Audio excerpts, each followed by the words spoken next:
There are iconic vehicles and then there are iconic vehicles. The Land Cruiser is an iconic vehicle, and here I have the latest generation Toyota Land Cruiser. It has moved up market, that is obviously clear, but has it retained all of the fundamentals that makes this into a true Land Cruiser? Well, I'm in Morocco, and in this review we're going to find out just that. It has past, future and now mixed together to create this amazing exterior. Obviously a step away from the previous generation Land Cruiser, but it looks absolutely fantastic.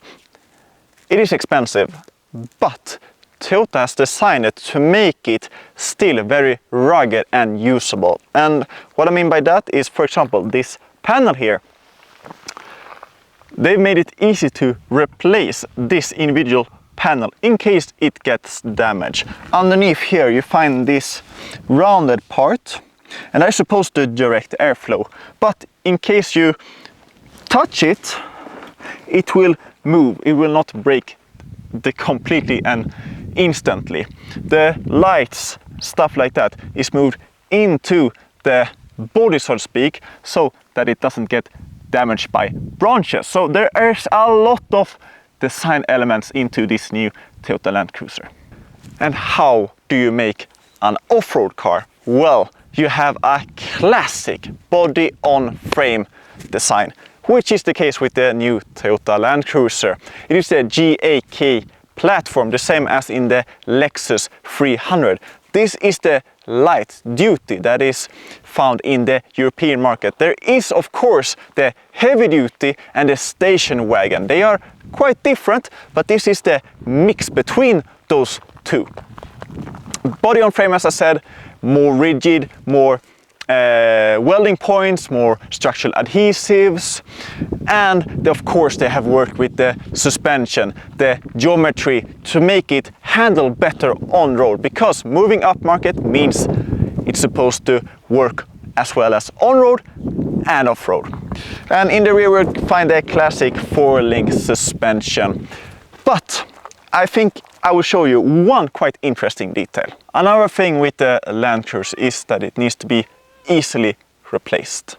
I talked about the front, the panels being, you can change them, but the suspension, if something gets broken, well, you have some suspension components behind here, and they are super easily located. You can get your hand in and reduce any bolt for any suspension components that gets damaged on the road if you actually need it.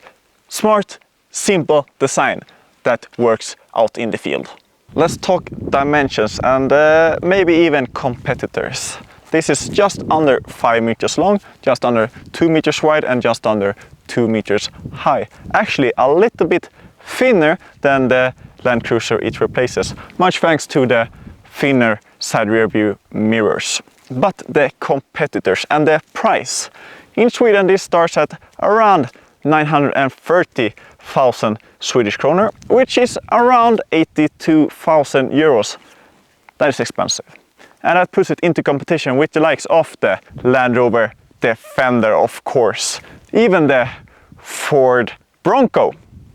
And those are very different cars, very unique cars, very established cars, so it will be really interesting to see how that compares. Being an off-road vehicle, or being able to do off-road, means that you need to have a good approach and departure angle. In the rear this has 17 degrees of departure angle. In the front you have 32 degrees of approach angle. Behold the engine bay for the new Toyota Land Cruiser, and what do we find here? Well, the Toyota Hilux engine, 2.8 liter 4-cylinder turbocharged diesel, 205 horsepower, 500 Newton meters of torque. Not the most exciting engine, but it delivers enough of power, especially for off-road use. How it handles on an on-road, we'll find out later. But interestingly, if you look around here in the engine bay, you find everything very logically placed, everything very easily located. Nothing is hidden deep down in the engine bay. The fuse boxes here, the ABS, the reservoirs, batteries, everything is up and easy to replace, change and fix. Having a big car means that you have a lot of space inside. That is of course the case in the rear luggage space.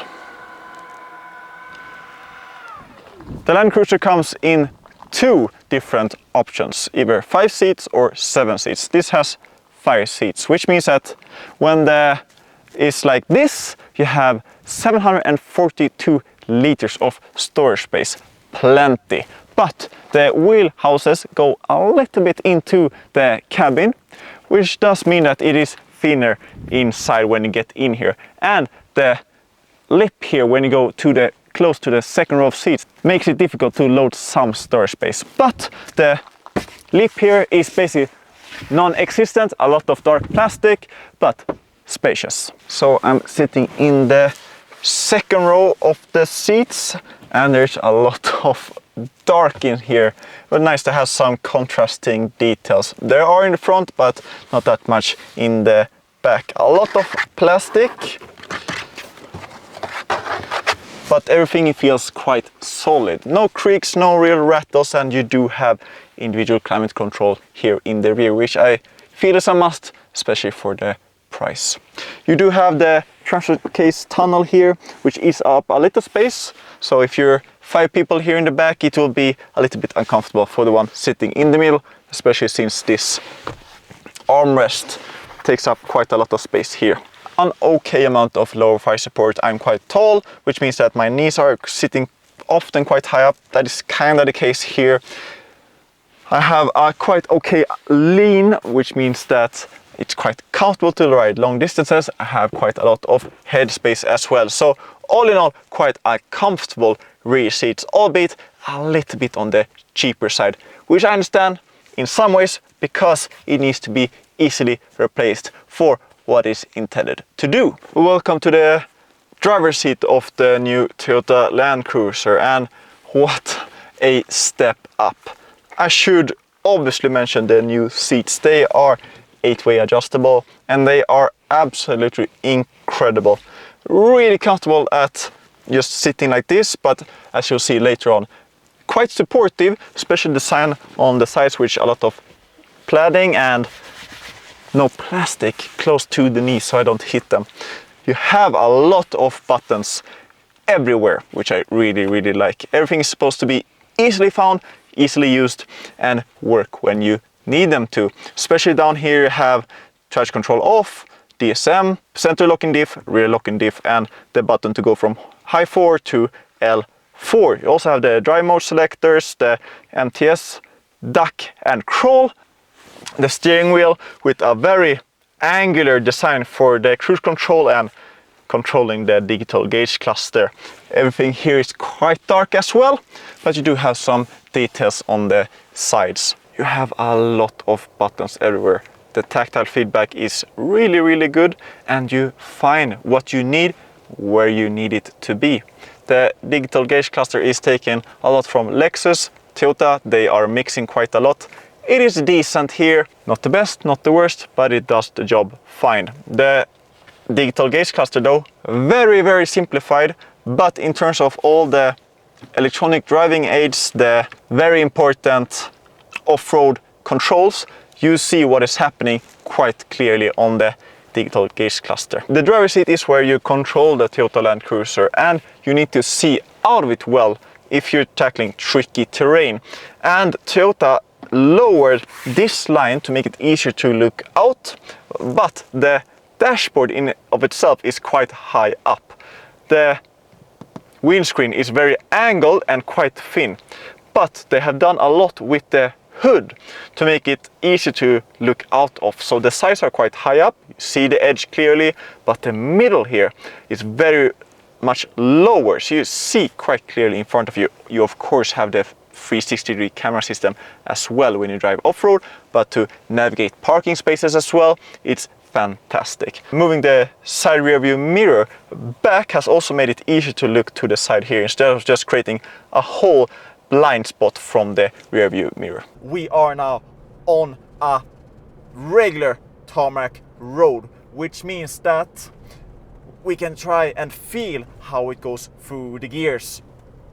And coupled with this very torquey diesel 4-cylinder engine, the feedback from the steering wheel, how the front loads up, well, it is standard tires, not off-road tires, so they do give you a little bit more confidence maybe than some really big fat off-road tires with a lot of sidewall. It's 205 horsepower. This car weighs 2.6 tons, which is a lot of car, but it is just under 5 meters long, so it's a big car as well. Steering, of course, is not that inspiring. It's more on the soft side, which plays to the favor when you go off-road. But then again, it is not a bad car to drive on a road like this. Of course, I'm pushing it a little bit more than a regular person might do. It's not a sports car or a sports SUV. It's an off-road SUV that can also do this on-road regular driving. The engine, it's rugged. It's from the Hilux, 2.8 liter, a big 4-cylinder engine, 205 horsepower, 500 Newton meters of torque. It does the job fine on road. Of course, it doesn't have the refinement of, for let's say, a V6. But then again, this can be found everywhere in the world. It is a very common engine and a very relatively simple engine as well. If something breaks when you push this, which the buyers will inevitably do. The suspension, the steering, the way that this absorbs bumps, well, you see how I am moving about, especially over these small rocks. It is soft, especially the steering. Electronic, no hydraulic anymore, and that is basically because no supplier offers hydraulic steering anymore. It is only electronic steering. And luckily, you do not have to worry about kickbacks anymore. The steering has been tuned quite well for this type of road. You don't have to put that much pressure or force through the steering wheel to make it do what you want. This Land Cruiser is of course meant to tackle some really steep terrain, and that's what we are testing right now. And to have all of these features available is incredible. So I mean, the angle that this car is producing right now is just incredible. Now we're stopping a little bit. But you saw I was balancing, like, it was incredible how this car handles the terrain.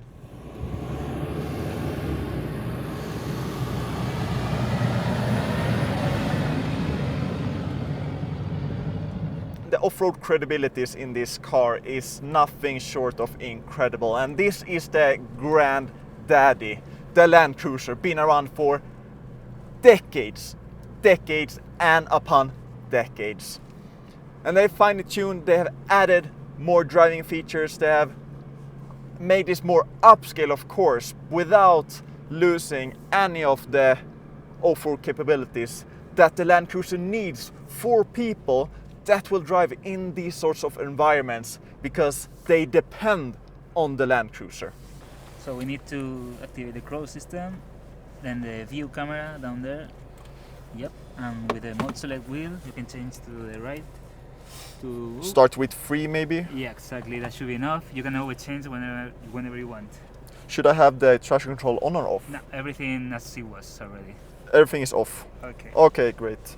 And it's doing everything for me. Using the camera here, also have very good visibility. I have the corners, the middle of the engine, the hood is a little bit down, so I have very good visibility up front, even though the hood is very long. If I want, I can switch up the speed to 4, so we're doing a little bit higher speeds. Can go down to 3 again, so which applies the brakes a little bit more heavily. So I have to control that a little bit so I don't start to slip, but it's doing a fantastic job here. And now I can apply some throttle, which means that I will start driving away, but once I release the throttle, it will go back to the selected speed. So very convenient and efficient system. Let's start in second level, which means 2 kilometers an hour. I can increase the speed, so we're straight here. Perfect visibility, very clear cameras. When you switch the speeds going uphill, it can be a little bit sensitive, not being that smooth. Can really use it to your advantage, depending on what the current condition is. So, central differential should be locked. Yes. Rear differential should be locked. The rear one. The rear one as well. Let's do that. This one, yes. It's blinking red. Press it again, just in case, until you know that you can see that it's activated. Is it? It's blinking red. It's blinking, perfect. Okay, so that's enough, you know, because okay. then when you start moving, you know that because you are stopped, so when you start moving, it will, you know, like okay. activate itself. Then also the SDM, the stubby bar disconnect mechanism, Yes. should be orange. And it's Yes, perfect. orange now. Orange now. So put it on D, the gear. Oh, I'm seeing what happened? now it's a little bit sensitive sometimes, but Yes. now it's on. Is on. Yes. Is orange. Okay, so now put it on D, the gear, then press the crawl button, put it with the selector wheel to 3 kilometers an hour. And it's absolutely fantastic what this car can do. In the angles, this is nothing short of spectacular. You can hear that a lot of stuff is happening underneath, but I don't have to do anything. It is obvious that this car has been designed with off-road in mind, but it has the duality of being a very usable SUV. It has the character, the design, the soft points of a regular car, but it also has that Land Cruiser feel to it when you drive off-road. It just works, it just tackles everything so incredibly easy. There's a reason why the people that live at the most remote places in the world choose the Land Cruiser. I just hope that the new Land Cruiser can prove itself with the infotainment system, all the electronic driving aids, cameras, screens, things that are more easy to go wrong when pushed and used. This is a body-on-frame car, traditional way of designing cars. So it is by no means a sophisticated base platform, but it is a platform that you want and need when you are pushing the car. One issue that I found though is because of this very angled windscreen and the placement of the side rear view mirrors, there is some sound from the wind that comes into the cabin when you drive a bit more quickly. The new Toyota Land Cruiser has certainly moved upmarket. That also means that it needs to do a lot more, not just being great at driving off-road. And while it is really capable on-road as well, that 4-cylinder engine, when you look at the competition that offers V6s or 6-cylinder engines in the same price category, that's something to think about. But you can't deny that this new Toyota Land Cruiser has been designed with the same ethos, the same thought, the same thinking as the previous Land Cruiser, to be used everywhere in the world. And if it breaks down, you should be able to fix it. And I can absolutely say that this will be an icon all over the world.